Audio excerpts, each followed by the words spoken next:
கோர்ட்டில் பண்ண தப்பை தளபதி 69 பண்ணக்கூடாதுன்னு ரொம்ப தீர்மானமாக இருக்காங்க. இது விஜயோட கடைசி படம் நீங்கள் சொல்கிற மாதிரி 500 கோடி ரூபாய் பட்ஜெட் அப்படின்னு. பாபி தேவல் ஒரு பக்கம் இருக்கார், அப்புறம் பூஜா ஆக்டே, பிரியாமணி, பிரகாஷ் ராஜ் அப்படின்ட்டு ஒரு பெரிய லிஸ்ட்டே போயிட்டே இருக்கும்பொழுது இது நிச்சயமாக ஒரு பேன் இண்டியா படமாக 1000 கோடியை நகர்ந்து போகக்கூடிய ஒரு படமாக இருக்கும். படம் சொன்ன மாதிரி அடுத்த தீபாவளியாக இருக்குன்னு நினைக்கிறேன், அக்டோபர். அந்த தீபாவளிக்கு ரிலீஸ் ஆன பிறகு முழு நேர கட்சி பணியில் இறங்கிடுவார். அந்த கட்சி பணியில் இறங்குறதுக்கு இந்த படம் ஒரு பிரச்சார படமாக தமிழக வெற்றி கழகத்திற்கும் விஜய்க்கும் ஒரு மாஸ் சேர்க்கக்கூடிய ஒரு படமாக இது இருக்குன்னு நினைக்கிறேன்.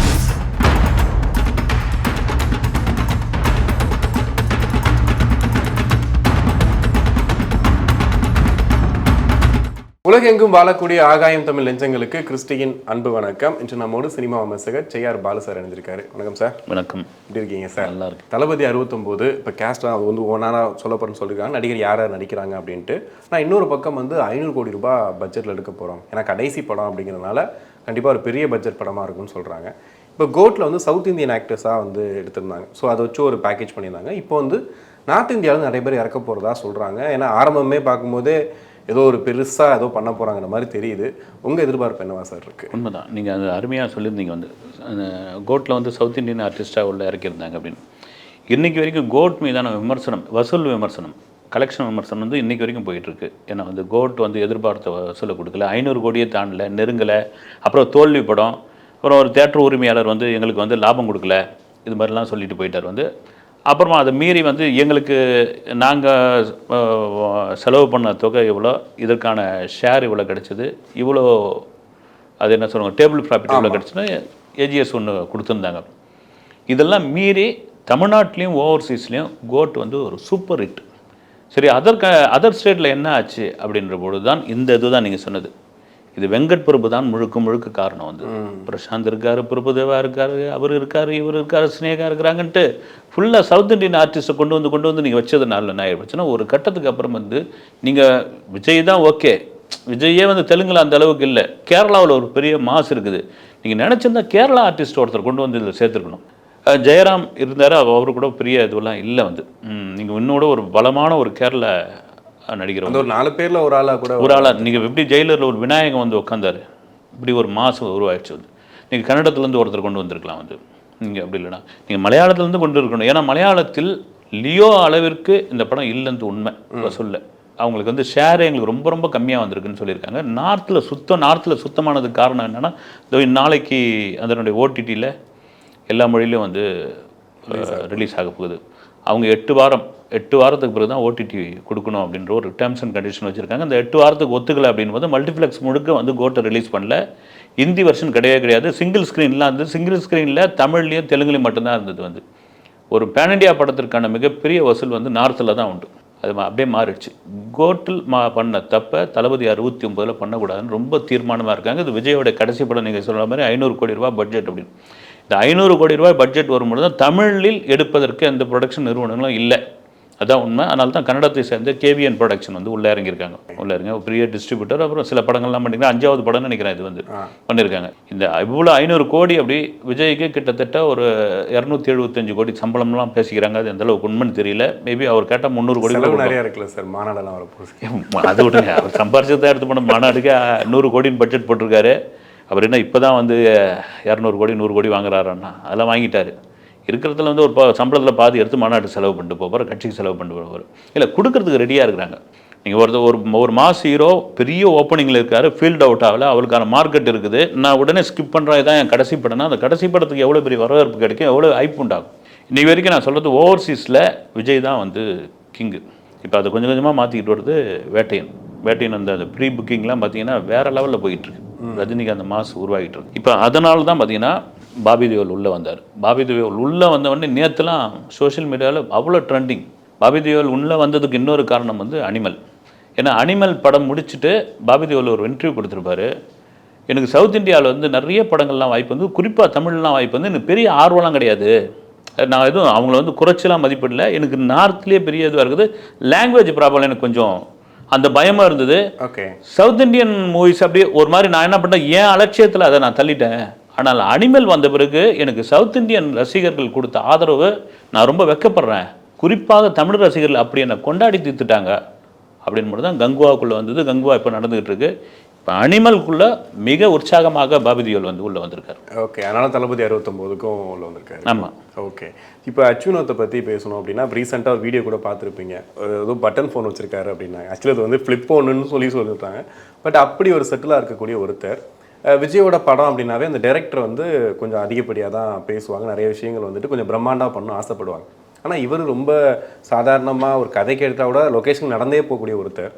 இவரும் சேரும்போது இது எப்படி இருக்கும்? ஏன்னா 500 கோடி பட்ஜெட்டுன்னு சொல்லும் போதே இவ்வளோ பட்ஜெட்டை வந்து அச்சுவினோத் ஃபஸ்ட்டு ஒத்துக்கிட்டு அதை பண்ணுறாருன்றதே பெருசாக இருக்கும். பட் அது மாதிரி பார்த்தீங்கன்னா ஒரு 6-7 பேர் சொல்கிறாங்க. 6-7 பேருமே வந்து நார்த் இந்தியாவிலேருந்து வராங்க. பிரகாஷ் ராஜ் இருக்கதா சொல்கிறாங்க.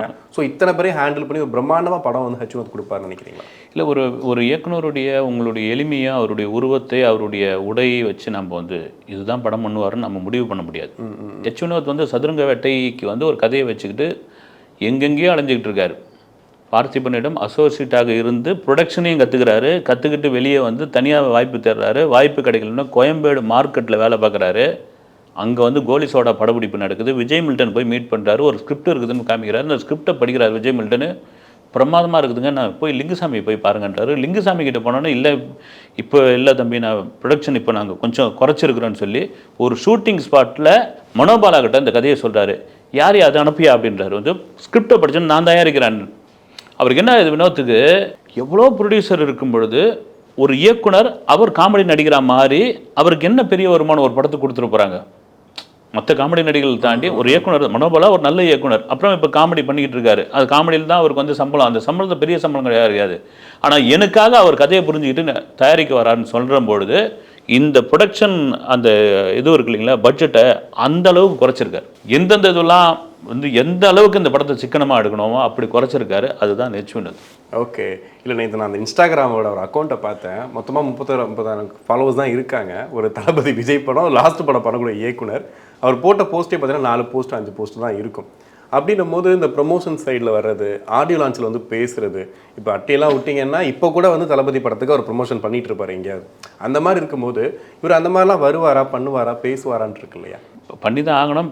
பேசுறதை தாண்டி தான் படம் பேசட்டும் அப்படின்ற ஒரு விஷயம் இருக்கு இல்லைங்களா. இப்போ சமீபத்தில் ஒரு பேட்டி வந்து பயங்கர வைரலாக இருந்தது.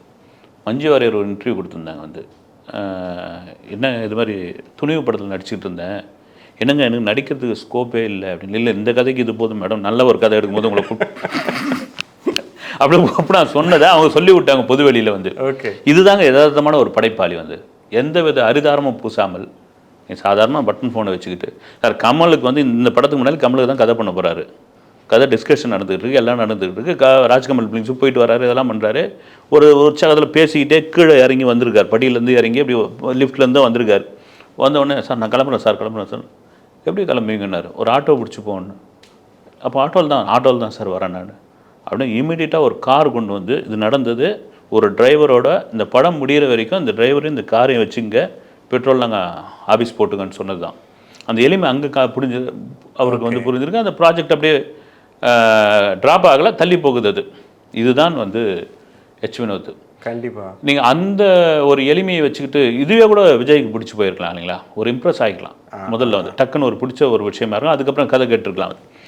இதெல்லாம் தாண்டி இவங்களால பிரம்மாண்ட படம் எடுக்க முடியுமான்னு சொன்னால் அப்படிலாம் நம்பகத்தன்மையில் அது பிரம்மாண்ட படம் எடுக்கிற பூரா பார்த்தீங்கன்னா 10 பேக்கெட் வச்சு ஜீன்ஸ் போட்டுக்கின்னு அப்புறம் 4 கண்ணாடி போட்டுன்னு 8 செல்ஃபோனை கையில் தொங்க விட்டுனா இருக்க முடியும். அவங்க படம் பேசிட்டு போகும்போது அந்த பிரம்மாண்டத்தை கொண்டு வந்துட்டு போகிறாங்க. இவ்வளோ பெரிய ஸ்டார் உள்ளே வந்திருக்காரு. அவருடைய கடைசி படம் பாபி தேவல் ஒரு பக்கம் இருக்கார், அப்புறம் பூஜா ஆக்டே, பிரியாமணி, பிரகாஷ் ராஜ் அப்படின்ட்டு ஒரு பெரிய லிஸ்ட்டே போயிட்டே இருக்கும்பொழுது இது நிச்சயமாக ஒரு பேன் இண்டியா படமாக 1000 கோடியை நகர்ந்து போகக்கூடிய ஒரு படமாக இருக்கும். அது அச்சுவினோத்தால் கண்டிப்பாக எடுக்க முடியும்னு என் நம்பிக்கை இருக்குது. இது வரைக்கும் தமிழ் சினிமாலும் சரி மற்ற படங்களையும் சரி இதுதான் என் கடைசி படம் அப்படின்னு சொல்லிட்டு யாரும் அதுவும் இப்படி பீக்கில் இருக்கும்போது சொன்னது கிடையாது.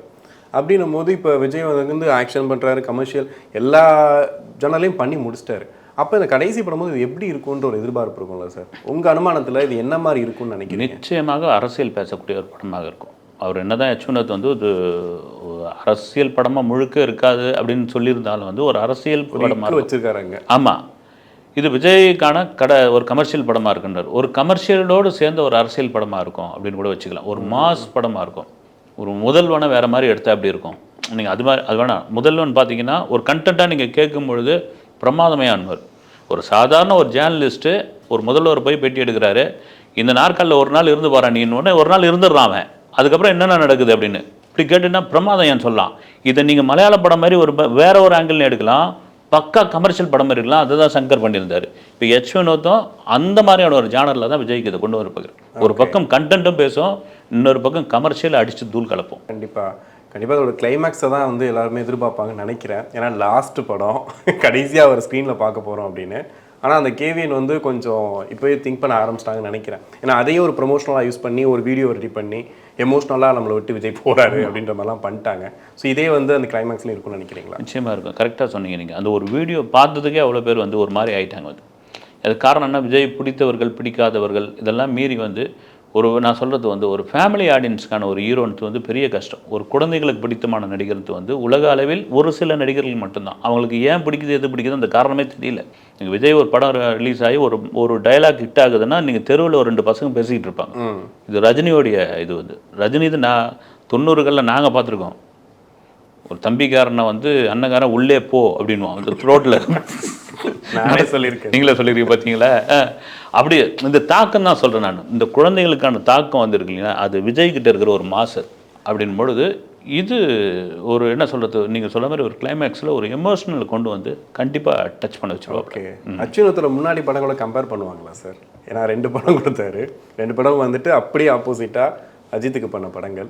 ஸோ அதை கம்பேர் பண்ணுவாங்களா இந்த படம் வரும்போது? இல்லை மேபி அந்த ஏன்னா எச் வினோத் மட்டும் அதில் ஓகே பண்ணியிருக்க மாட்டார்னு நினைக்கிறேன். ஏன்னா துணிவு சமயத்தில் ஒரு இன்டர்வியூ கொடுத்துருந்தாரு. நான் வந்து கதை அஜித் சாருக்கு சொன்ன பிறகு உட்கார வச்சு ஒரு 10-15 டவுட் கேட்டார். அந்த டவுட்டுக்கெல்லாம் ஒவ்வொன்றா பதில் சொன்னோன்னே டவுட் கேட்டுக்கிட்டே இருந்தார். இது எப்படி இருக்கும், இது எப்படி இருக்குன்ட்டு ஓகே பண்ணுங்க வினோத்துன்ட்டார் அப்படின்னு. அப்போ அவர் ஓகே பண்ண கதை தான் அது.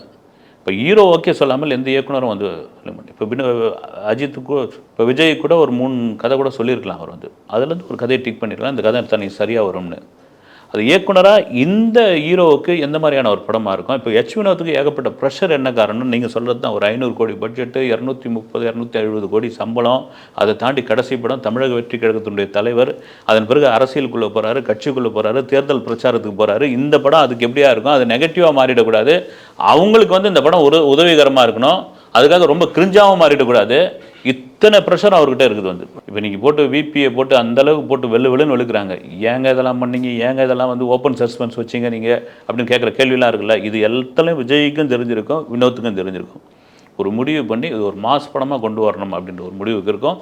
கண்டிப்பாக நீங்கள் சொல்கிற மாதிரி ஒரு எமோஷ்னல் வெளியே போகிறவங்க ஒரு இறுக்கமான ஒரு மனநிலையோடு போகிறதுக்கான நிறைய வாய்ப்பு இருக்குது. இந்த சூட் ப்ராக்ரஸ்லாம் இப்போ சார் போயிட்டுருக்கு. ஏன்னா வந்து இப்போது அடுத்த வருஷத்தில் அவர் ஸ்டார்ட் பண்ண போகிறாரு. ஏன்னா மற்ற விஷயங்களை வந்துட்டு கட்சிக்காக பண்ண வேண்டியிருக்கு அப்படின்னும் போது ரொம்ப ஷார்ட் டைம் தான் கொடுத்துருப்பாங்க இல்லையா? அக்டோபர் 2025 ரிலீஸ்னே போட்டாங்களே அந்த ஒரு ஒலிம்பிக் தீபத்தோட ஒரு போஸ்டர் ஒன்று. ஷார்ட் டைம் தானே சார் ஆக்சுவலி இப்போ சொல்ல போனால் அது ரொம்ப ஷார்ட் டைம். உங்களுக்கு இப்போ இந்த அக்டோபர் வருதில்ல 4ஆம் தேதி 5ஆம் தேதி திருப்பூர் ஒரு பக்கம் செட்டு போட்டிருக்காங்க, ஷூட்டிங் தொடங்கிடுறாங்க. 1 இயர் இதுக்காக 1 இயர் எடுத்துக்கிறாரு. சினிமா கட்சி ரெண்டுத்தையும் மாறி மாறி ட்ராவல் பண்ணிகிட்டு இருப்பார். படம் சொன்ன மாதிரி அடுத்த தீபாவளியாக இருக்குன்னு நினைக்கிறேன், அக்டோபர். அந்த தீபாவளிக்கு ரிலீஸ் ஆன பிறகு முழு நேர கட்சி பணியில் இறங்கிடுவார். அந்த கட்சி பணியில் இறங்குறதுக்கு இந்த படம் ஒரு பிரச்சார படம்னா ஒரு டாக்குமெண்ட்ரி இல்லை, அவருடைய தமிழக வெற்றி கழகத்திற்கும் விஜய்க்கும் ஒரு மாஸ் சேர்க்கக்கூடிய ஒரு படமாக இது இருக்குன்னு நினைக்கிறேன். கண்டிப்பாக இவ்வளோ நாள் வந்து நீங்கள் சொன்ன மாதிரி வந்துட்டு நடிகர் ஸோ கரெக்ட் டைமுக்கு வருவார், கரெக்ட் டைமுக்கு போயிடுவார், செம்மையாக பண்ணுவார், பெர்ஃபார்மன்ஸ் எல்லாம் ஓகே. இப்போ புஷி ஆனந்த் பண்ணக்கூடிய விஷயங்கள்லாம் நீங்கள் பார்த்துருப்பீங்க. ஸோ இது ஒரு பக்கம் ட்ரெண்ட் ஆகிட்டு இருக்கு. ஸோ இதையும் கவனிக்கணுமா இல்லையா? ஏன்னா இந்த ஒரு வருஷத்துக்குள்ளே ஒரு ஷூட்டிங்கையும் பார்க்கணும், கட்சிக்குள்ளே இவ்வளோ பிரச்சனை போயிட்டுருக்கு. ஒரு அம்மா அவங்களே வந்துட்டு என் அண்ணன் வந்து இவ்வளோ வருஷமாக இருக்கான், எனக்கு அவனுக்கு பதவி கூட கொடுக்க மாட்டேறீங்கன்னு சொல்லிட்டு ஒரு கேட்குற விஷயமா இருக்கட்டும், இதையும் அவர் கவனிக்கணுமா இல்லையா சார்? இது அதாவது வந்து ரஜினி சொல்கிறது தான், கண்ணா இது வெறும் ட்ரெய்லர் தான், இதுக்கப்புறம் தான் மெயின் பிக்சர் இருக்குதுன்னு. நீங்கள் எதை சொல்கிறீங்க? இல்லை கட்சி சொல்கிறேன், இது வெறும் ட்ரெய்லர் தான். நான் பொதுவாகவே சொல்கிறேன், நான் வந்து இது ட்ரெய்லர் தான். அப்படி இருக்கும்பொழுது திரும்பவும் சொல்கிறதுனா புஷி ஆனந்த் உங்களுக்கு நல்ல ஒரு நிர்வாகி, நல்ல ஒரு செயல் வீரர், நல்ல செயலாற்றக்கூடியவர், எல்லாம் ரைட்டு. அனுபவசாலிகளும் கொஞ்சம் வேணுங்க. அவர் வந்து புதுச்சேரியினுடைய அரசியல்வாதியாக இருக்கலாம், வந்து தமிழக அரசியலில் கை தேர்ந்தவர்கள்லாம் இருக்காங்க, பல மாநாடுகள் பார்த்தவர்கள், முப்பெரும் விழாக்கள்லாம் பார்த்து ஓய்வாக இருக்கிறவங்க, அவங்கள பேக்ட்ராப்பில் வச்சுங்க, அவங்களுடைய ஆலோசனை கேளுங்கன்ற ஒரு விஷயம் இருக்குது. இங்கே அதாவது ஒரு வீடியோ கூட போயிருந்தது, வந்து உலகத்திலே வந்து வேலைக்கு போகாதுன்னு சொன்ன ஒரே ஆள் இவரை தான் இருப்பார் நினைக்கிறேன். உனக்கு வேலையா அல்லது வந்து தலைவருடைய பொதுக்கூட்டமா மாநாடா அப்படின்னா வேலையை தூக்கி போட்டு வா அப்படின்னு. எங்கேயும் அது மாதிரி சொல்லவே மாட்டாங்க. அது இல்லை, ஒரு மனுஷன் கஷ்டப்பட்டு இவ்வளோ கோடியை விட்டுட்டு நான் வந்து அரசியலுக்கு வர போகிறேன், மக்களுக்கு சேவை பண்ண போகிறேன்னு சொல்லும்போது இப்படி அரசியல் கட்சிக்குள்ளே ஒரு பிரச்சனை வருது இல்லை சார்? ஆக்சுவலி இது ஒரு 40 வருஷம் ஆச்சு இந்த கட்சியில் ஒரு ப்ராப்ளம் வருதுன்னா சமாளிச்சிடலாம். பட் இப்போ ஆரம்பத்தில் இப்படி இருந்தால் எப்படி சார் சமாளிப்பார் விஜய்? இல்லை, அது பெரிய சமாளிச்சாகணும். அதுக்கு வந்து விஜய் தான் களத்தில் இறங்கணும். இங்கே பிரச்சனை அப்படின்போது எம்ஜிஆர் வந்தவர் எம்ஜிஆருடைய நாலேஜுக்கு இல்லாமல் வேறு எங்கேயும் போகவே போகாது. முதல்ல எம்ஜிஆர் நாலேஜ் தான் வரும். எம்ஜிஆர் அதை எப்படி ஷார்ட் அவுட் பண்ணுறது அப்படின்னு அவர் யோசிப்பார். அவருக்கு நம்பகமான ஆட்கள் கிட்ட அது சம்மந்தமாக ஆலோசனை பண்ணுவார், அதை ஷார்ட் அவுட் பண்ணிவிடுவார். களத்தில் அவரே போய் இறங்குவார். நீங்கள் வந்து ஒரு பெரும் ஆளுமை போய் இறங்குறதுக்கும் அவருடைய ரெப்பாக ஒருத்தர் போகிறதுக்குமான வித்தியாசம் இருக்கு இல்லையா? நீங்கள் யாரும் ரெப்பாக நம்ப மாட்டார். நான் போய் இன்னும் ஒன்று வேலை ஆகிடும் உங்களுக்கு, என்ன பிரச்சனை இப்போ அவ்வளோதானே உனக்கு தீர்ந்தது கிளம்பு அப்படின்னு. இதுதான் விஜய் பண்ணணும். களத்தில் இறங்க வேண்டும், களத்தில் பிரச்சனைகளை அவர் சந்திக்க வேண்டும், பிரச்சனைகளுக்கு அவர் தீர்வு காண வேண்டும். களத்தில் இறங்காதவனுக்கு எல்லாரும் அப்படி தான் சலசலப்பாக இருப்பாங்க. ஓகே, நிறைய சோசியல் மீடியாவில் கமெண்ட்ஸ்லாம் பார்த்தேன். இந்த நேரத்தில் தான் எஸ்ஏசியை நாங்கள் மிஸ் பண்ணுறோம் அப்படின்ற மாதிரி போட்டிருந்தாங்க. ஏன்னா இப்போ பிரச்சனை பண்ணக்கூடியவங்க யாருன்னு கேட்டால் முன்னாடி இருந்த அந்த ஃபஸ்ட்டு வச்சுருந்த அந்த மக்கள் கழகம்னு வச்சுருந்தா இல்லையா, அதில் இருக்கவங்க தான் வந்து இப்போ பிரச்சனை பண்ணிகிட்டு இருக்காங்க. ஏன்னா அவங்கெல்லாம் வந்து சொத்தை விற்று, காரை விற்று, இடத்த விற்றுலாம் வந்துட்டு விஜய்க்காக கட்சி ஆரம்பிக்க போகிறான்னு வந்தவங்க. பட் இப்போ அவங்கள ஒதுக்கி வச்சுட்டு இவங்க புதுசாக ஒன்று பண்ணிகிட்டு இருக்காங்கன்றது தான் இங்கே வந்துட்டுருக்கு. இன்னொன்று எஸ்சிஎஸ்சி கையில் விஜய் இருக்கும்போது இருந்த விஜய் வேறு, இப்போ வேறு மாதிரி இருக்கார். அது படத்துலையும் சரி அரசியலையும் சரி அப்படின்ற மாதிரி சொல்கிறாங்க. உங்களுக்கு என்ன சார் தோணுது? உண்மைதான். இல்லை, முதல்ல வந்து இந்த நற்பணி இயக்கம் முதல் மன்றம் ஆரம்பிக்க போகிற நிறைய பேர் உழைச்சாங்க. வந்து நிறைய பேர் பேர்லாம் கூட சொல்லலாம். ரவிராஜா, அது அப்புறம் குமார்னு ஒருத்தர் இருந்தார், அப்புறம் ஜெயசீலன் ஒரு ரசிகர் மன்ற தலைவர். விஷால் பேர்லாம் எங்களுக்கு தெரியவே தெரியாது. விஷாலுக்கு மட்டும் தான் எங்களுக்கு இல்லை, விஷாலுக்கு போயிருந்தார். நாங்களாம் பார்த்துருக்கோம். அப்போல்லாம் பார்த்தீங்கன்னா ஒரு படம் ரிலீஸ் ஆகுது, அந்த சோபா கல்யாணம் பண்ண முன்னாடி ரசிகர் மன்றத்துக்கு டிக்கெட்டை பிரித்து கொடுப்பாங்க. அது அவ்வளோ கரெக்டாக பிரித்து கொடுப்பாங்க. வந்து மன்றத்துக்கு கரெக்டாக போய் சேரணும். இதை எப்படி வளர்த்தவங்கன்னு சொல்கிறேன் நான். இது வந்து டக்குன்னு வந்து விஜய் வந்துடல. இவருக்கு பின்னாடி இவ்வளோ ஆட்கள் இருந்திருக்காங்க. அதை நம்ம வந்து மறுக்க முடியாது. நான் பார்த்துருக்கோம், ஒரு பத்திரிகையாளராக நம்ம பார்த்துருக்குறோம். அதே சமயம் அவருடைய தந்தை எஸ்எஸ்சி ஒரு பெரிய பலம். விஜயன்னா அவர் பண்ண தப்பு என்னென்னா, விஜயை வந்து ரொம்ப சீக்கிரமாக முதல்வர் நாற்காலில் உட்கார வைக்க பார்க்கணும்னு ஆசைப்பட்டார். அது விஜய் ஒத்துக்கலை. அதன் பிறகு அப்பா மகனுக்கான முரண்பாடு என்னன்னு தெரியல வந்து. ஆனால் ஒரு விஷயத்தை நீங்கள் சொல்கிற மாதிரி எப்படி அதை ஹேண்டில் பண்ணணும், அதுக்கு எப்படி ஒரு ஷார்ட் அவுட் பண்ணணும், யாரை வச்சுருக்கணும், யாரை தூக்கி வெளியே போடணும், இதெல்லாம் கை தேர்ந்த ஒரு நபர். அதுக்கு அவர் சொல்கிற காரணம் என்னென்னா, நான் வெறும் ₹1 பாண்டி பஜாரில் படுத்துட்டு இருந்தேன், இந்த அனுபவம் தான் எனக்கு வந்து இந்த அளவுக்கு கொண்டு வந்ததுன்றார் வந்து. ஓகே, அவர் முழுக்க அதுக்காக வந்து எல்லாமே ப்ளஸ்ஸாகவும் சொல்லிட முடியாது. அவர்கிட்டையும் சில மைனஸ்லாம் இருந்தது. ஆனால் அப்படியாப்பட்ட ஒரு நபர் இல்லாதது விஜய்க்கு ஒரு பெரிய பின்னடைவு தான். கண்டிப்பாக இந்த நேரத்தில் அது வந்து பேசணும். கண்டிப்பாக சார், நிறைய விஷயங்கள் பேசணும். நேரத்துக்கு முன்னாடி வணக்கம்.